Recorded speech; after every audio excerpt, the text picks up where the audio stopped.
there's no need to exchange pleasantries. It's rather pathetic to force a conversation just to occupy silence. The wind rises.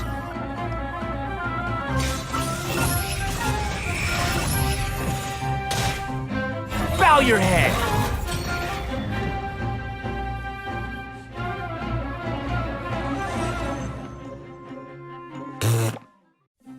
All right, Patrick, you're up.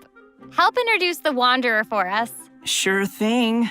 The Wanderer is a catalyst user and has an animo-vision, so he uses wind blades to perform ranged normal attacks. Wait a second, wind blades? Not the same as the Traveler's wind blade, though. Okay. So, as everyone probably already noticed, the Wanderer can hover in the air when he casts his elemental skill. Upon using his elemental skill, he will first deal AoE damage before leaping into the air and entering a hovering state. So, while hovering, the Wanderer's normal and charge attacks will be converted into Kugo Fushudan and Kugu Tofukai respectively. The damage they deal and their AoE will be increased. Their damage will be considered normal and charge attack damage, respectively. Also, Kugu Tofukai will not consume stamina, and he can remain hovering for a certain duration. That's so awesome! He can fly! I know, right? But he can't stay hovering forever.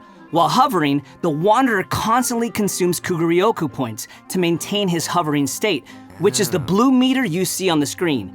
Even if he doesn't move or attack, hovering will still consume Kuguryoku points. Okay. So this mechanic works a little differently than our typical stamina meter.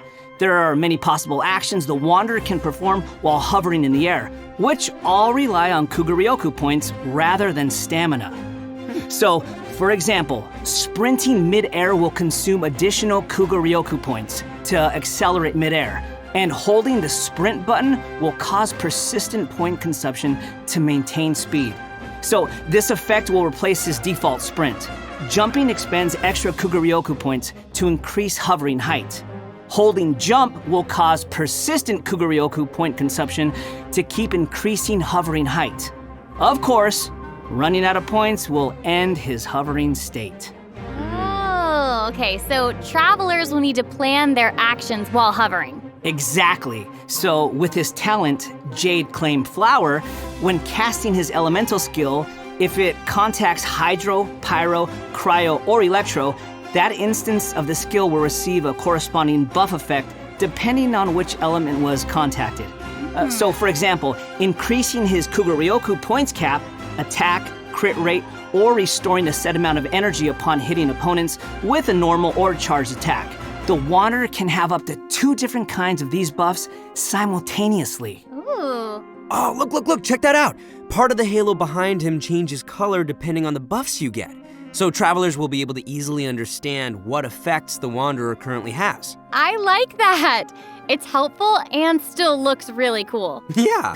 So after unlocking another talent, Gales of Reverie, when the Wanderer is in the hovering state, if his normal or charged attack hits an enemy, there is a set chance to gain another buff effect, allowing him to sprint midair without consuming Kuguryoku points.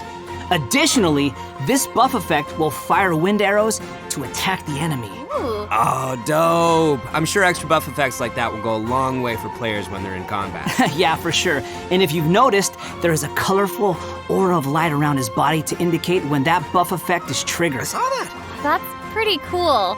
I love all the detail they've put into the Wanderer. All right, this brings us to the Wanderer's Elemental Burst. Sweet. Yay! So, check this out. Upon unleashing his burst, he compresses the atmosphere and stomps it down toward the enemy. So, travelers should note that if the Wanderer is in a hovering state when he unleashes his burst, then the hovering state will end and he will begin descending after the burst is completed. Okay, this stomping animation is a little aggressive. Yeah, but it's cool. I know, and it actually suits his character. Mm-hmm. Yeah, I can't help but agree. Wait. Let's not forget about the exploration talent. Ah, yes. This is an interesting one. The Wanderer can decrease the Mora required when ascending bows and catalysts. Hey now, you can never complain about saving Mora, am I right? Okay, that's true. All right, now that we've seen the Wanderer, let's move on to the next new character,